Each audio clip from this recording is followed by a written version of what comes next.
तो अब ऐसे में वेद प्रकाश विद्रोही जी, सबसे बड़ा सवाल तो ये, आज रोहतक से जारी होगा बीजेपी का संकल्प पत्र, लेकिन आपने क्यों दिल्ली से जारी किया क्या, ये सवाल बीजेपी भी उठा रही है और एक्सपर्ट्स भी। यहाँ पर मतलब एक सवाल निशान खड़ा हो रहा है कि क्या दिल्ली से कंट्रोल करने की कोशिश हरियाणा को होगी, ये आरोप लगा रहे थे कल नायब सिंह सैनी।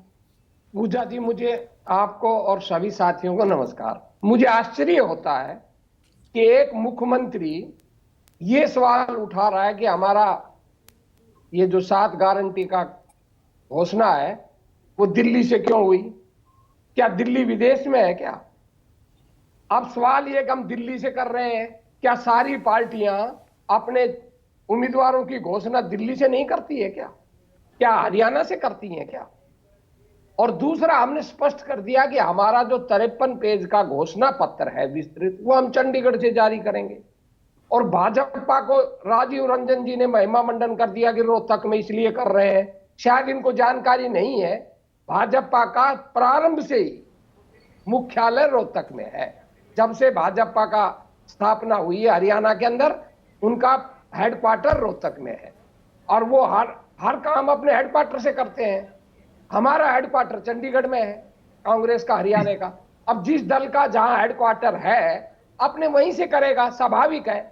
तो इससे कोई फर्क, इससे पहले हमने भी नहीं देखा ना कि कांग्रेस का राज्य की विधानसभा के लिए कोई मैनिफेस्टो कभी दिल्ली मुख्यालय से हुआ हो।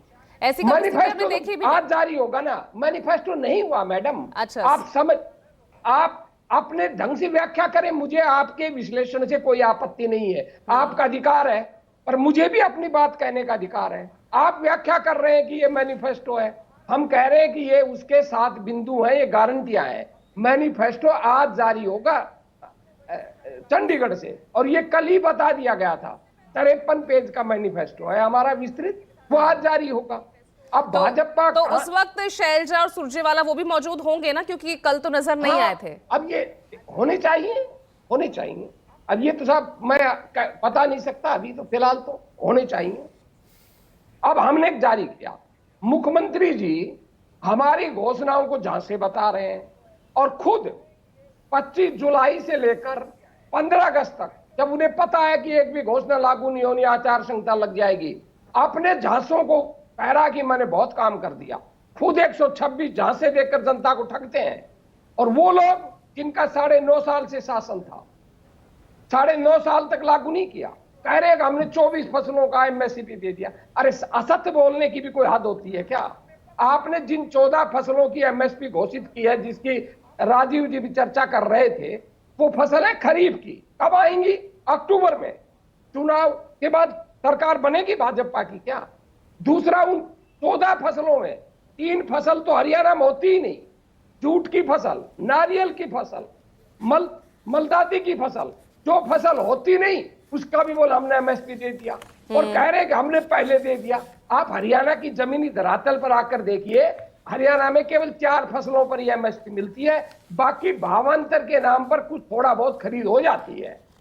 और दूसरी बात, जब भी चर्चा होती है, मुझे आश्चर्य होता सभी विश्लेषकों पर और सभी प्रवक्ताओं पर, एमएसपी की गारंटी की जब भी बात उठती है, भूपेंद्र हुड्डा पर ठीकरा फोड़ दिया जाता है, जबकि वो तथ्य एकदम विपरीत है। उस समय 2 कमेटियां बनी थी।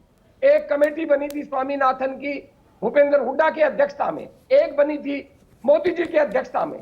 तो जो कंज्यूमर अफेयर कमेटी थी, जिसके तहत एमएसपी आता है, वो आदरणीय मोदी जी की अध्यक्षता में बनी थी और 22 मार्च 2011 को मोदी जी ने सिफारिश की थी कि भाई एमएसपी लागू होना चाहिए। परंतु वो भी हरियाणा के लोग कहते हैं भूपेंद्र हुड्डा ने नहीं किया, जबकि वो कमेटी मोदी जी की अध्यक्षता में बनी। इसी तरह स्वामीनाथन पर झूठ बोलते हैं।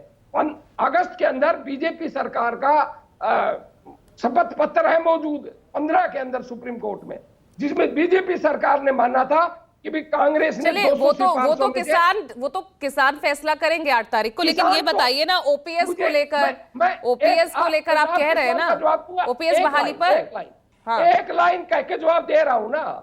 175 सिफारिशें कांग्रेस ने लागू कर दी, ये मोदी सरकार ने सुप्रीम कोर्ट में शपथ पत्र दे रखा। अब आप सवाल पूछिए। नहीं, मैं तो ओपीएस बहाली पर मैं पूछ रही हूँ। हाँ पूछिए। अच्छा, मैं आपके पास आ रही हूँ, मैं ऋषिकेश भी हमारे साथ रोहतक से जुड़ गए हैं, क्योंकि